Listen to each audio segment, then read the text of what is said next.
Assalomu alaykum qadrli kuzatuvchilarimiz. Bugungi kunda Longfei Hidromet kompaniyasi tomonidan yangi olib kelayotgan mahsulotlarimiz orasidan yer kovlaydigan burg'ulash qurilmalari kirib kelmoqda. Bu burg'ulash yer kovlaydigan qurilmalarimiz asosan mini ekskavator 6 tonnadan bemalol 30-35 tonnali ekskavatorlarga mos tushadi. Mijozlarimiz talabiga binoan diametri 50-60, uzunligi 220-3 metrgacha bo'ladi. Buni diametri 30-40 sm bo'ladi.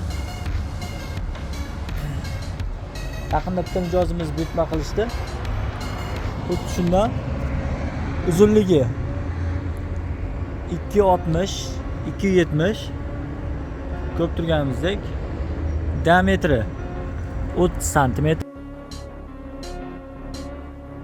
Bu qurilmamiz bilan bemalol svetofor o'rnatish, daraxt ekish, salbalarni kovlash va o'rnatish va yangi qurilayotgan domlar, uylar qurilayotgan jarayonda katlaman bo'ladi. Katlamandan keyin sivarish ishlarini amalga oshirish jarayonida ham juda kerakli va pul topar mahsulot hisoblanadi.